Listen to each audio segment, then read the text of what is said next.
1 Babulu yang kami hormati Bapak Ibu Dewan Guru.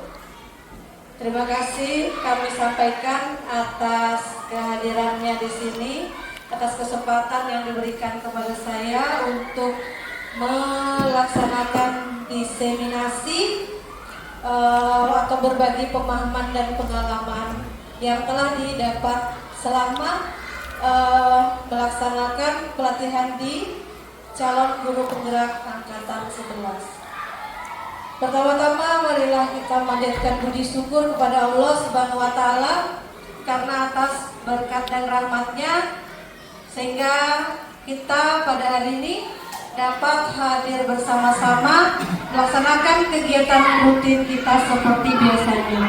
Kedua kalinya salawat serta salam semoga tetap terlimpahkan kepada junjungan kita Nabi besar Muhammad Sallallahu Alaihi Wasallam yang telah membawa kita dari alam kegelapan menuju alam terang melayani Islam. Bapak Ibu yang kami hormati, kami mohon maaf apabila telah mengambil waktu Bapak Ibu ya. Di sini terkait dengan pelaksanaan kompel kita ya. Nanti mudah-mudahan acara ini dapat berjalan dengan lancar.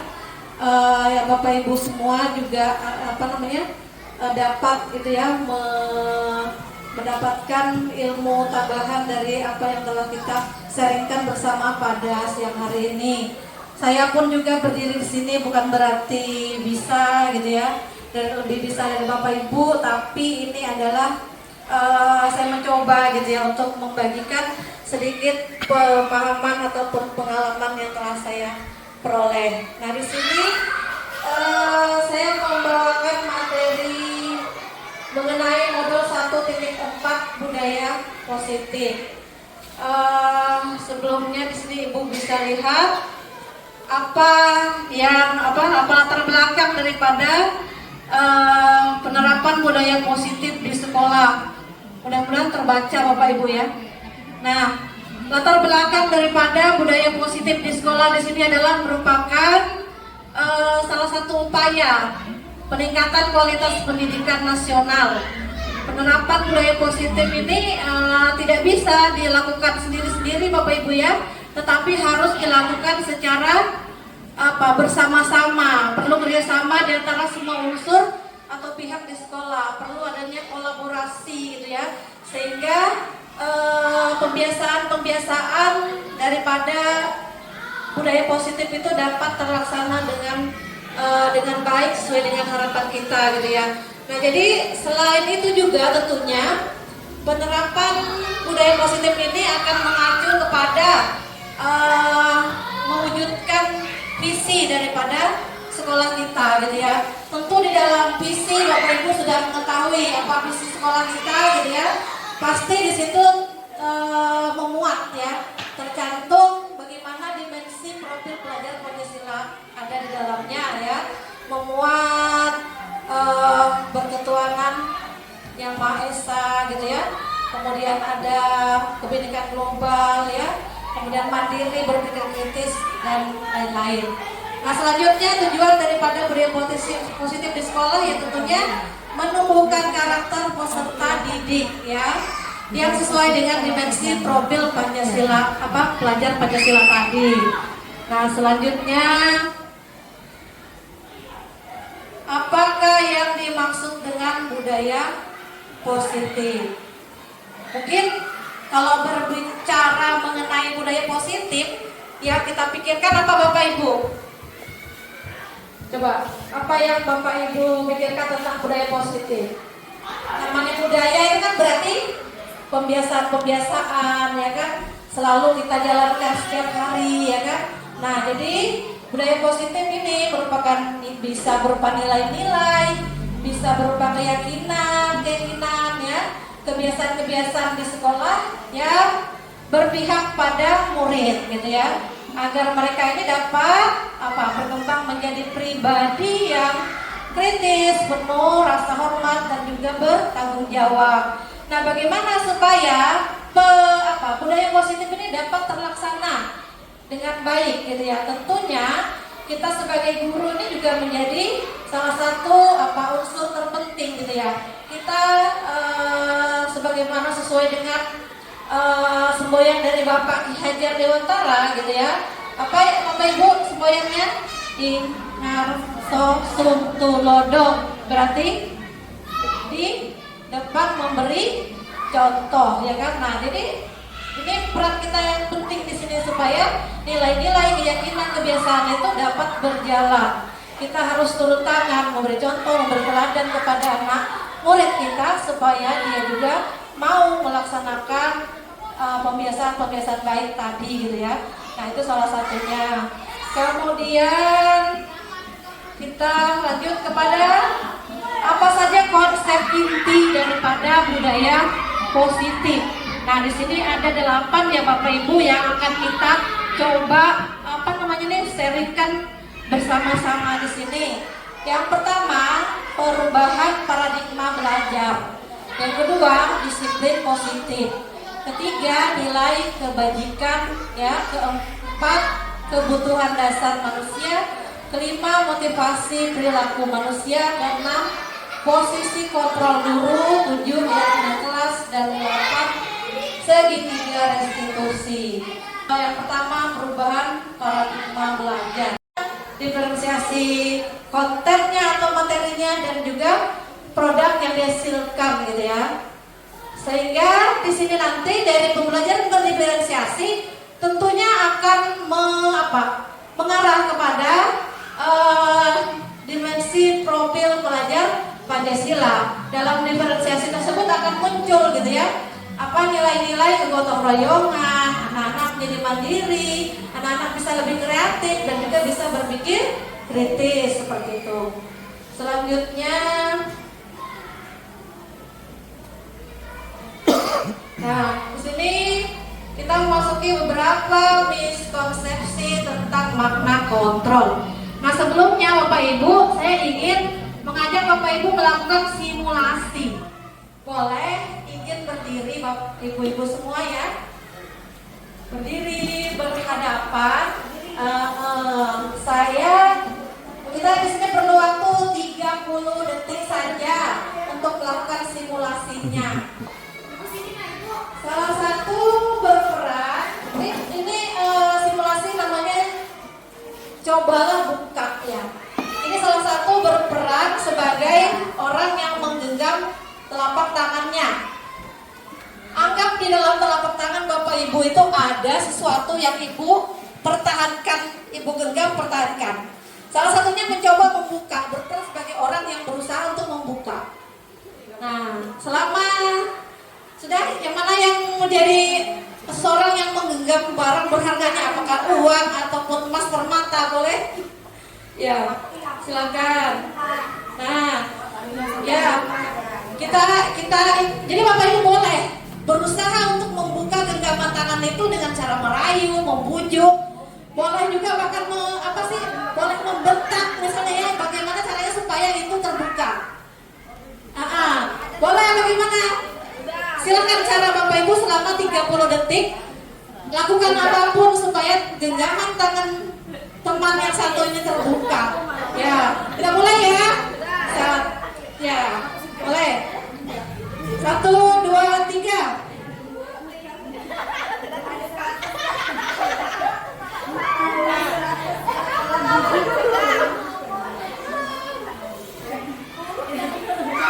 Selesai 30 detik. Nah, sekarang boleh mengaduk sini semua Ibu. Apa yang Ibu rasakan dari simulasi tadi? Emosi. Gimana? Pemaksaan? Ada yang menyerah dengan ikhlas? Ada. Apa sih yang digenggam tadi apa? Yang digenggam tadi apa? Sesuatu yang berharga menurutnya teman-teman ya. Mempertahankan diri, ya. Oh ya, apa? Nah, jadi di sini kita menghubungkannya dengan makna teori kontrol ya. Bahwa kita ini ya, kita masing-masing ini kan memiliki kebutuhan gitu ya. Nah, jadi dalam hal ini salah satunya itu adalah mempertahankan diri gitu ya. Nah, jadi di sini kita sebagai guru ataupun sebagai murid gitu ya, apakah kita ini bisa di center ataupun dipengaruhi oleh orang lain di sekitar kita? Murid-murid kita juga, apakah dia bisa kita pengaruhi gitu ya? Apakah dia mau melakukan sesuatu atas misalnya perintah gitu ya, atau atas bujukan atau sesuatu yang lain gitu ya? Nah, sama dengan ibu-ibu tadi gitu ya. Ibu tadi berusaha, ada yang berusaha mempertahankan dirinya, ada juga mungkin yang kelihatannya masih bingung ya, harus ngapain gitu kan. Ada juga yang bisa melepas gitu ya. Nah, sebenarnya untuk ibu-ibu yang tadi bisa bertahan, tidak melepaskan tangannya gitu ya, itu menunjukkan bahwa kita ini memiliki posisi kontrol kita gitu ya, bahwa kita tidak bisa kita dibujuk orang lain gitu ya, tidak bisa kita dipaksa oleh orang lain gitu ya kan, untuk menuruti apa yang dia inginkan, seperti itu kan. Nah, jadi seperti itu. Di sini ada beberapa miskonsepsi tentang makna kontrol. Yang pertama, ilusi guru mengontrol murid. Pada dasarnya kita tidak dapat memaksa murid untuk berbuat sesuatu jikalau murid tersebut memilih untuk tidak melakukannya. Benar apa? Benar. Ya. Jadi memang kita tidak bisa mengontrol murid itu, memaksa keinginan kita. Jangan mentang-mentang dia murid loh ya, lantas kita berusaha untuk menuruti apa yang kita inginkan. Ini contoh saya di kelas rendah gitu ya. Mereka kan masih dalam masa transisi PAUD ke SD gitu ya. Nah, jadi ada memang anak yang lebih lebih cepat misalnya menyelesaikan tugasnya, latihan soal misalnya gitu ya, menulis. Nah, kumpul. Nah, kemudian saya meminta anak-anak yang sudah selesai gitu ya, boleh ambil buku-buku bacaan walaupun belum semuanya bisa membaca, silakan dilihat-lihat aja ya nak ya gitu ya. Nah, atau yang membawa fotokopian buku eja-ejaannya itu boleh dipelajari. Nah, itu ada yang mau, ada juga yang nggak mau. Kemudian saya tanya, nah kamu kenapa nggak baca atau ambil buku? Nggak mau bu, itu kan jawabannya. Jadi sekarang maunya apa ya nak ya gitu ya kan. Nah, saya nanya kan, oh coba saya ambilkan kartu-kartu huruf yang tunggal itu ya kan, kemudian saya kasih gambar, coba ini gambar kira-kira kalau ikan, gambar ikan ini huruf apa saja kayak gitu kan. Nah, kita bisa bantu dia gitu kan, kita sambil menuntun siswa yang lain, kita juga bisa tetap fokus sama anak yang tadi kita beri perlakuan supaya kita tidak memaksakan kehendak kita gitu ya, karena nggak semua anak tuh sama maunya gitu kan. Maka di sini kita tidak bisa memaksakan kehendak kita kepada peserta didik, walaupun menurut kita itu benar Bapak Ibu ya, seperti itu. Selanjutnya yang kedua, apa Bu? Ada apa Bu? Misalnya, Ibu perhatikan, kamu kok setiap hari datang terlambat terus. Sebenarnya kenapa, misalnya gitu ya, apa yang terjadi misalnya kan. Ya, jadi kita tuh seolah-olah tuh kita harus mengetahui anak ini gitu ya, setiap hari anak ini terlambat gitu ya. Jadi di situ kita sebagai pemantau anak, jadi kita berilah ini ya, jangan seperti itu lagi ya gitu ya.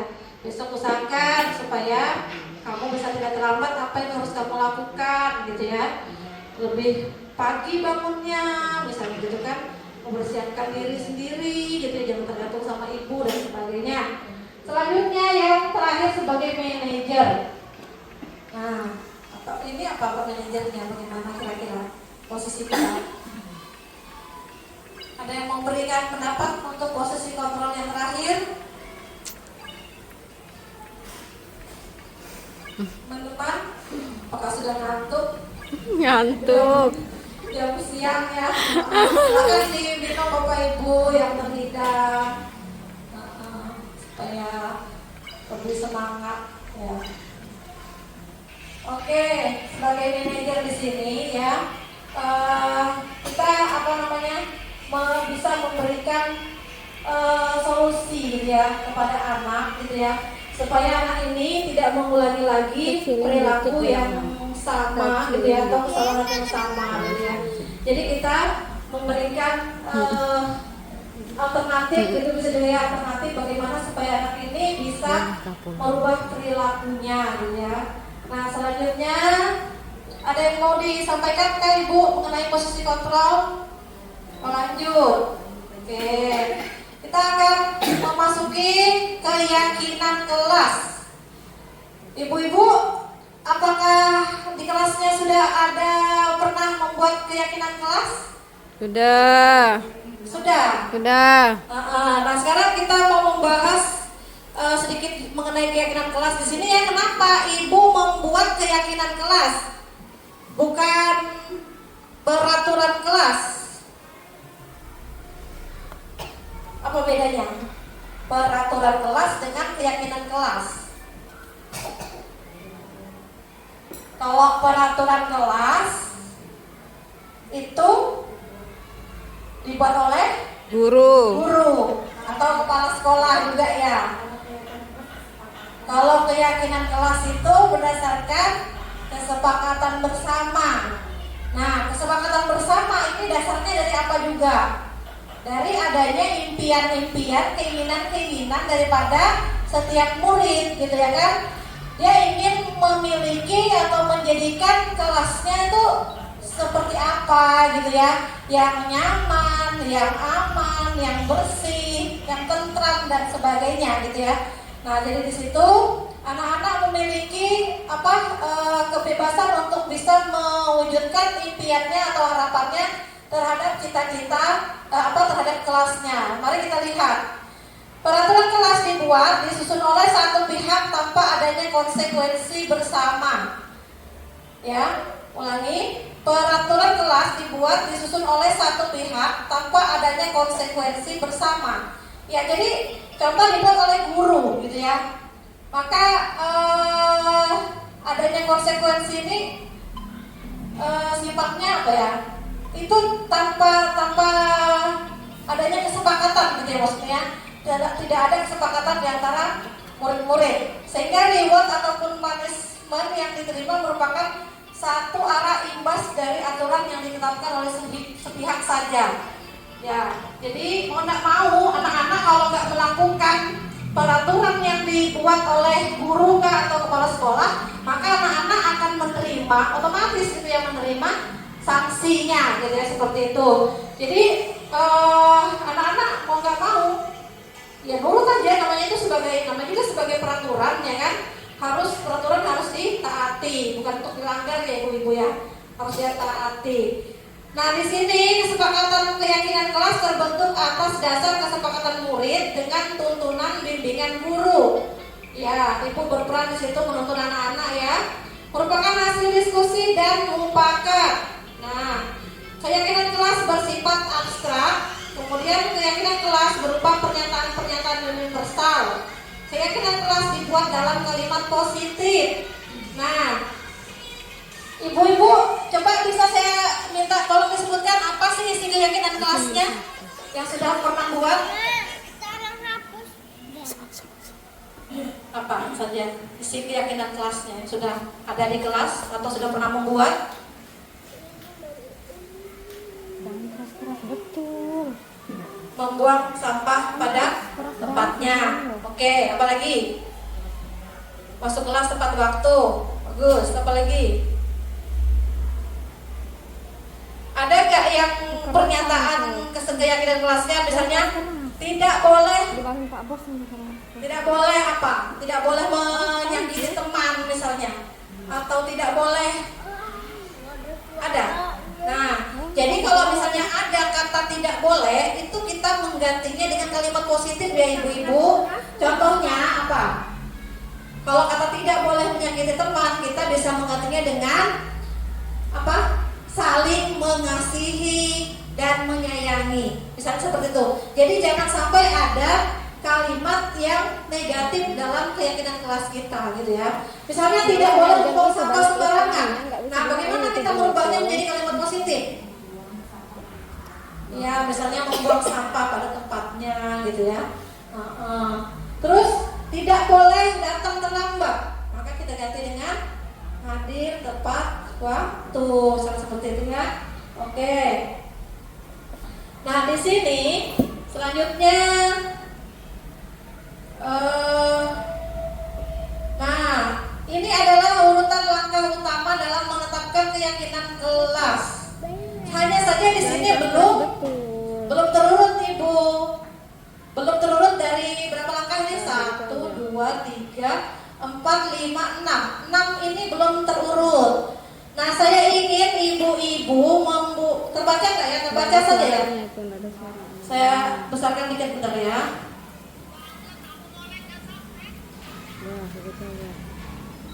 Jangan ditambahin lagi.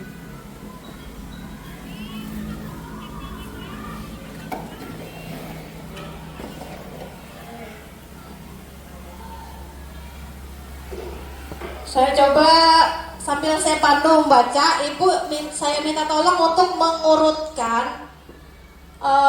Anggap aja ini 2 kelompok ya. Boleh berunding ibu-ibu, ini 2 kelompok. Saya akan berikan post-it-nya. Saya kasih waktu 5 menit lah, cukup kali ya. Atau lebih cepat lebih bagus Ibu ya. Nah silakan dibagi Ibu nih spidolnya. Ibu mengurutkan saja. Misalnya yang pertama ini ada meninjau ulang keyakinan kelas dari waktu ke waktu. Lalu berdiskusi mengenai peran seluruh warga kelas. Yang ketiga berdiskusi mengenai gambaran perilaku yang mencerminkan perilaku keyakinan kelas.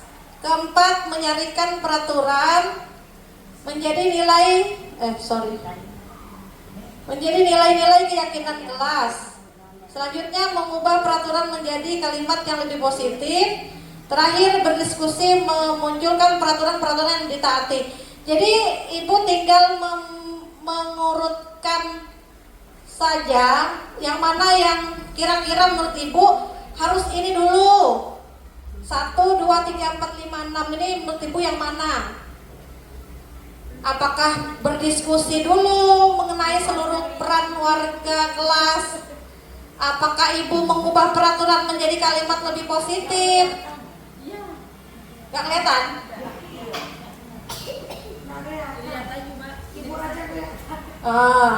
Ya, jadi yang pertama meninjau ulang keyakinan kelas. Kira-kira langkah yang keberapa itu?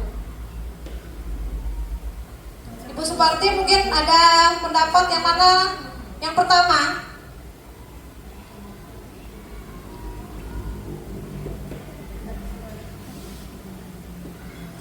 Tentunya yang pertama kita berdiskusi memunculkan peraturan-peraturan yang perlu ditaati ya. Kemudian kita mengubah peraturan menjadi kalimat yang lebih positif. Lalu kita menyarikan peraturan-peraturan yang menjadi nilai-nilai kebajikan atau keyakinan kelas. Menyarikan ini artinya mengambil intisari daripada apa yang sudah anak-anak buat gitu ya.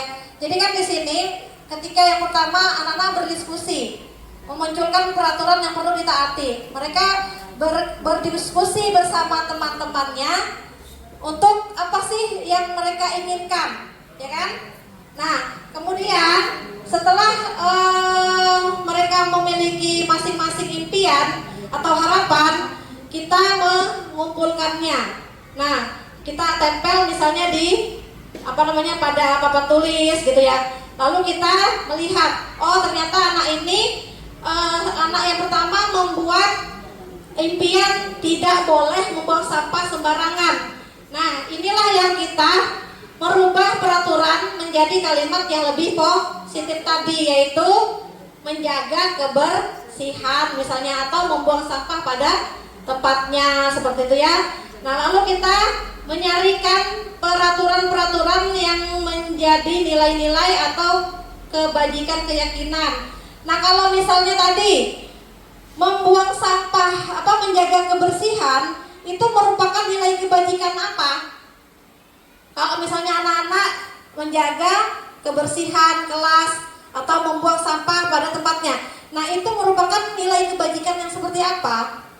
Nilai kebajikannya misalnya apakah merupakan bertakwa kepada Tuhan Yang Maha Esa, atau misalnya kasih sayang, atau misalnya religius, atau apa itu nilainya? Peduli terhadap lingkungan. Nah seperti itu contohnya ya. Kemudian berdiskusi mengenai gambaran perilaku yang mencerminkan perilaku keyakinan kelas. Nah jadi setelah anak-anak bilang buat impian membuang sampah di tempatnya, misalnya gitu ya, atau anak-anak membuat impian saling mengasihi dan menyayangi. Nah ini kita kasih gambaran kepada mereka perilaku apa yang mencerminkan apa yang sudah mereka tulis tadi gitu ya. Nah kalau misalnya saling mengasihi dan menyayangi, apa contoh-contohnya nak, perilakunya apa? Oh misalnya kita berbagi Bu, berbagi jajan, berbagi bekal misalnya gitu ya, meminjamkan pensil. Nah itu contoh daripada mereka saling mengasihi dan menyayangi gitu ya. Nah contoh lagi kalau misalnya tadi menjaga kebersihan gitu ya. Ya contohnya apa? Berarti kita melaksanakan piket kelas bersama gitu ya kan, tidak membuang sampah sembarangan. Nah kita kasih ini loh contoh-contoh perilaku yang sudah kalian tulis gitu ya. Kemudian berdiskusi mengenai peran seluruh warga kelas. Nah, jadi kita sampaikan gitu ya, apa peran-peran mereka. Kalau di kelas sudah dibentuk sebagai ada struktur organisasi kelas gitu ya. Di situ ada ketua, wakil, bendahara, sekretaris, bahkan ada koordinator ketertiban, keamanan, kebersihan. Nah, mereka itu semua memiliki peran. Begitu pula dengan anggotanya gitu ya, seperti itu. Selanjutnya yang terakhir, meninjau ulang keyakinan kelas dari waktu ke waktu. Nah, keyakinan kelas Ibu apakah itu digunakan setahun atau satu semester atau bagaimana? Biasanya setahun ya paling tidak ya. Nah tetapi kalau misalnya kondisional, ketika misalnya ada sesuatu yang memang harus dirubah ya nggak apa-apa. Misalnya nanti setelah kenaikan pembagian rapot ataupun semester gitu ya, boleh mau dibuat yang baru misalnya gitu ya. Dan keyakinan kelas ini tidak usah terlalu banyak gitu ya, 5 kah misalnya atau 6 gitu ya, supaya anak-anak juga bisa melaksanakan pembiasaan yang menjadi tanggung jawab mereka terhadap ke kelasnya, seperti itu ya. Selanjutnya, nah ini adalah segitiga restitusi. Ya, Bapak Ibu juga sudah pasti pernah dengar nih ya, segitiga restitusi. Nah, adalah merupakan proses menciptakan kondisi murid untuk memperbaiki kesalahan mereka sehingga mereka bisa kembali pada kelompok mereka dengan karakter yang lebih kuat. Ya, jadi ketika ada anak didik kita yang sedang mengalami suatu sedang berperilaku yang negatif gitu ya, apa reaksi ibu-ibu semuanya? Misalnya ibu sedang ngajar, tiba-tiba anak-anak main di lapangan itu salah arah, nendang dan kenalah kaca jendela ibu guru. Apa yang reaksi ibu bagaimana? Ada yang marah pasti ya. Wah, ya. Ada yang marah atau kalau aja gitu ya. Nah, kalau Ibu Trisna marah, gak apa-apa, panggil dulu kalau Ibu bayar. Apalagi reaksi yang lain? Gimana Ibu-ibu? Atau wes benailah gitu ya, nanti juga diganti oleh sekolah gitu ya. Gimana? Apa reaksinya? Anaknya dipanggil, terus? Ditanya, tak kirain diseneni Bu. Panggil ditanya, apa yang Ibu tanyakan? Kok bisa terjadi? Oh, sambil marah. Iya, dikasih nasihat bahwa tidak boleh lagi seperti itu, ya kan? Ditanya. Tanya akibatnya jika melakukan hal itu. Iya. Terus kira-kira solusinya apa, ibu-ibu?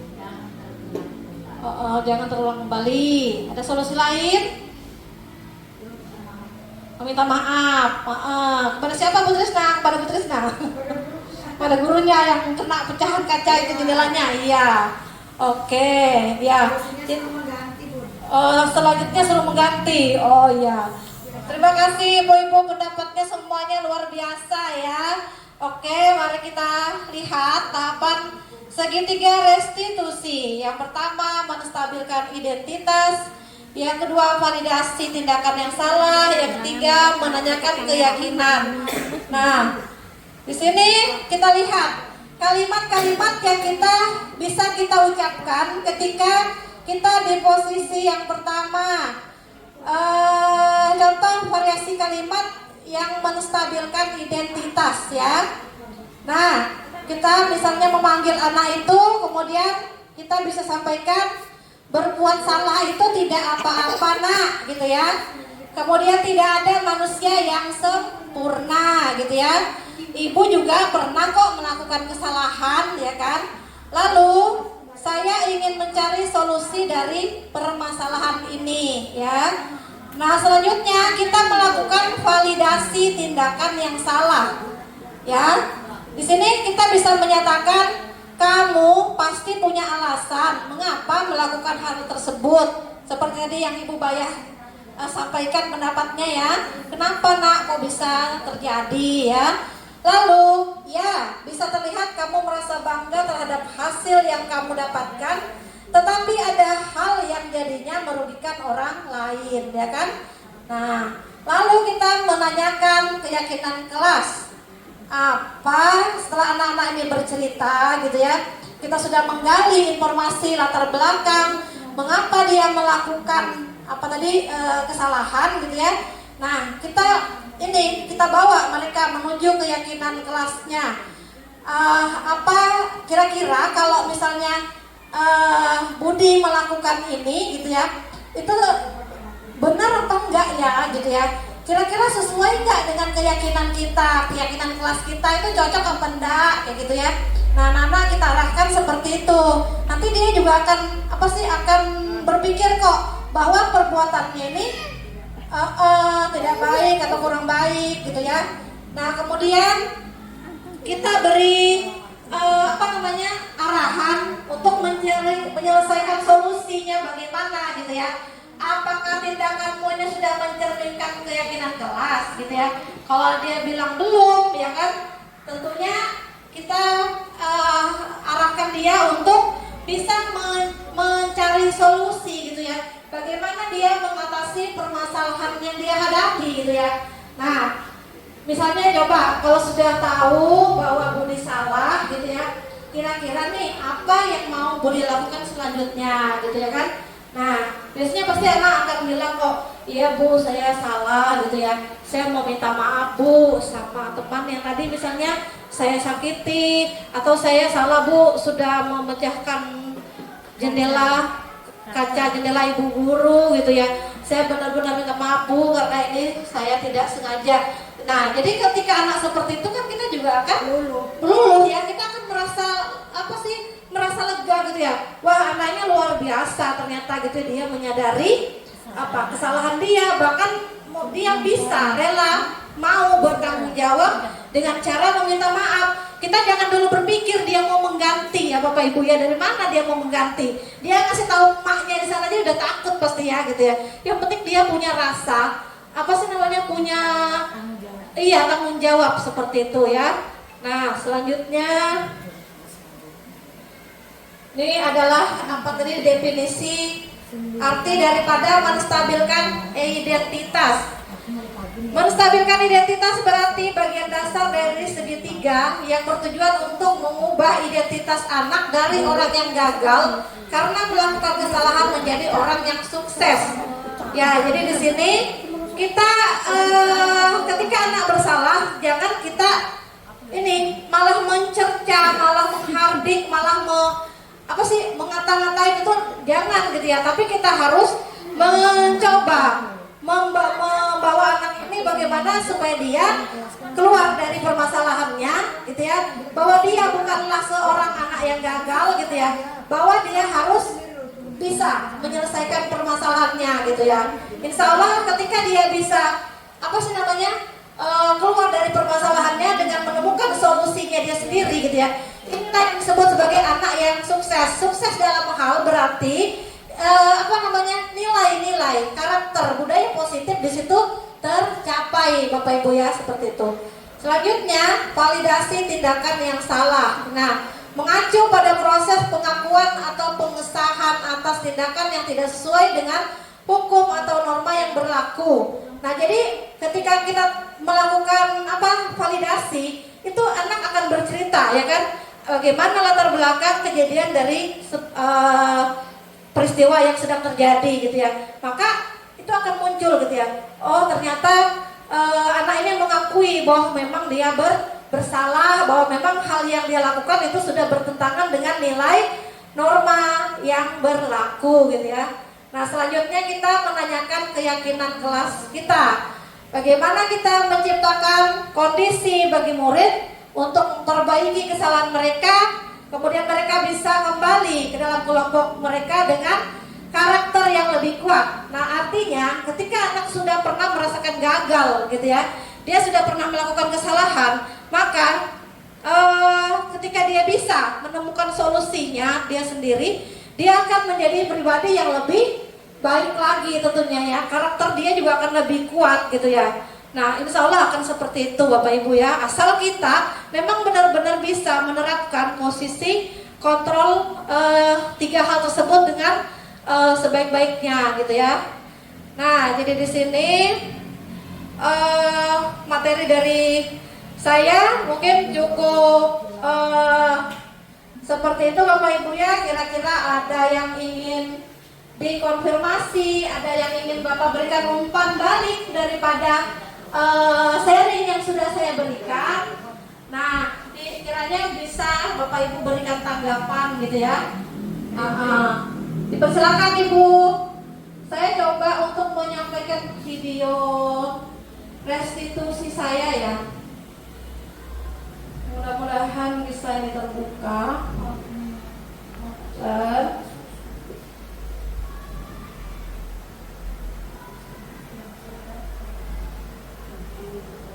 Di sini saya melaksanakan 2 kasus Bapak Ibu ya, mengenai segitiga restitusi. Jadi dilaksanakan di kelas saya. Anak yang kemarin saya libatkan dalam video restitusi. Ya, sederhana sih Bapak Ibu. Yang jelas saya sudah berusaha ini bagaimana tugas saya terselesaikan untuk segitiga restitusi 2 kasus di sini. Mudah-mudahan terdengar ya. Suaranya mana ya Ibu? Nggak terdengar ya Bu ya? Nggak ada. Nggak ada suaranya ya?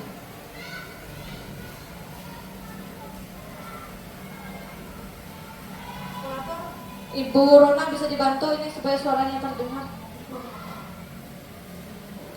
Ya, ibu-ibu mungkin ada tanggapan mengenai materi, boleh di-sharing-sharing.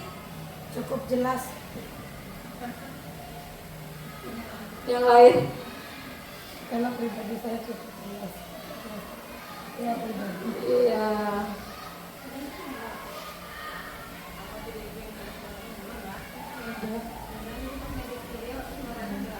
Ya, jadi ini adalah contoh kasus restitusi yang sudah saya terapkan di kelas Ibu Bapak ya. Mudah-mudahan apa yang sudah saya bagikan, sharingkan, diseminasikan bersama teman-teman ini walaupun sedikit gitu ya, tetapi bermakna bagi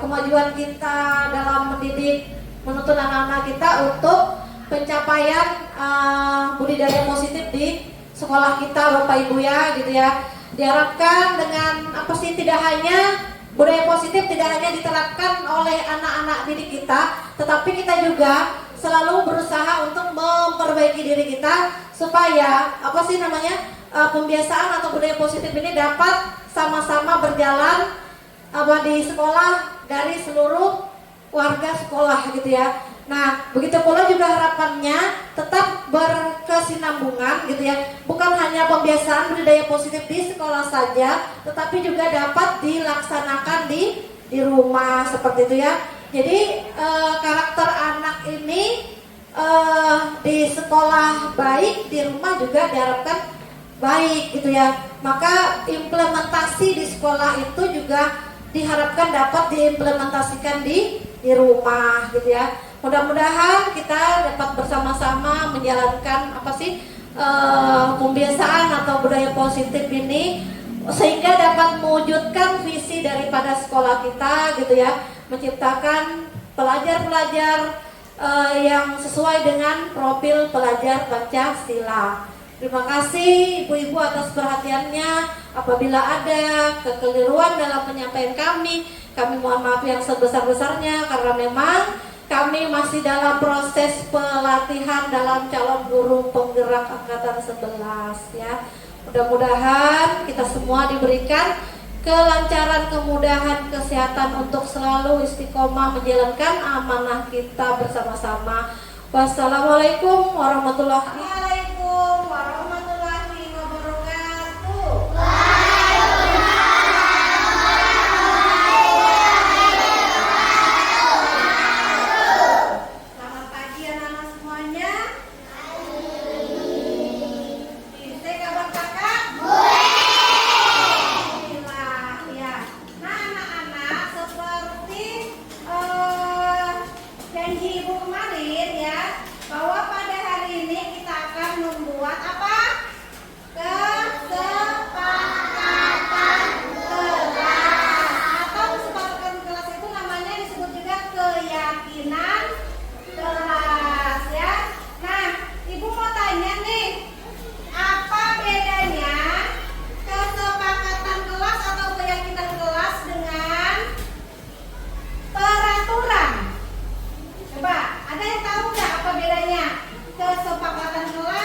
Assalamualaikum warahmatullahi wabarakatuh. Selamat pagi.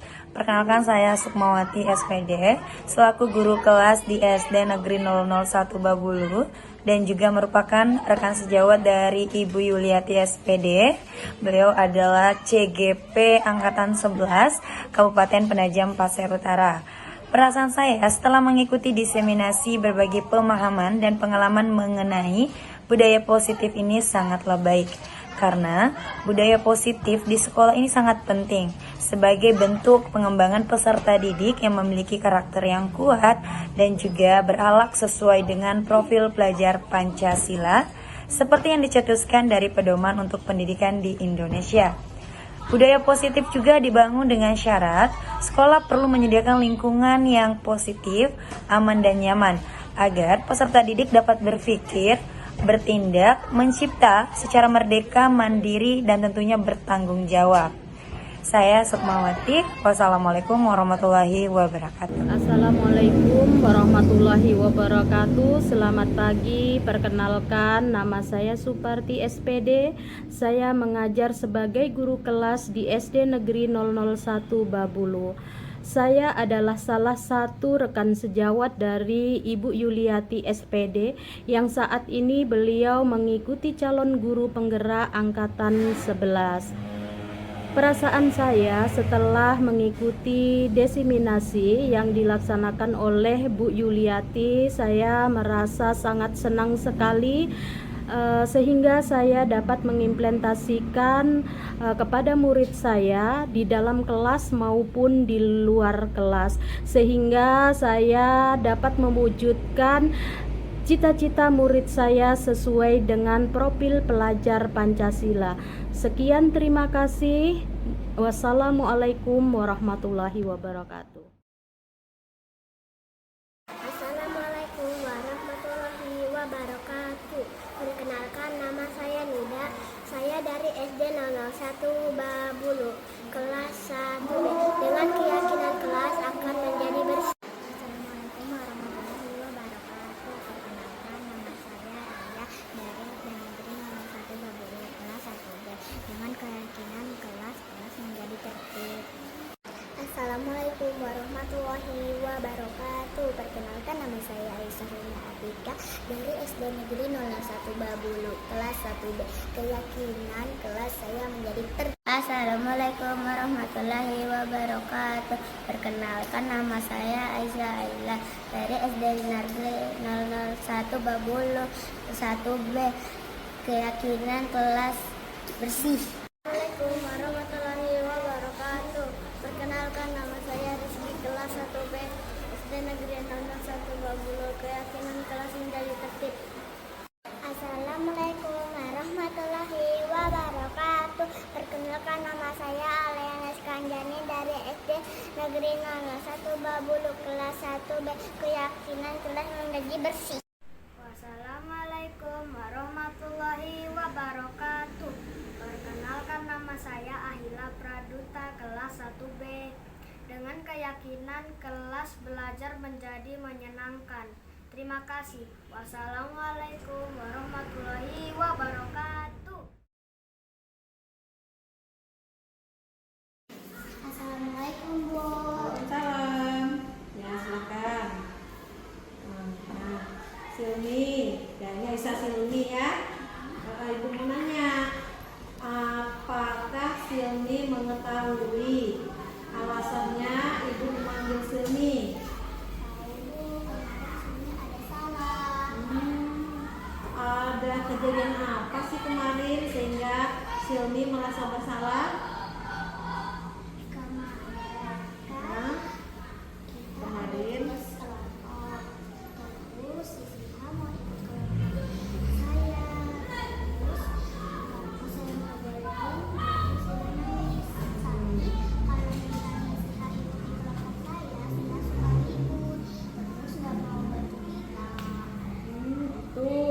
jadi si Hai ini suka ribut, nggak mau bantu dalam kelompok, kurang kerja sama gitu ya dalam kelompok. Oh ya. Nah, ibu mau kasih tahu sama Silmi bahwa semua setiap orang itu mesti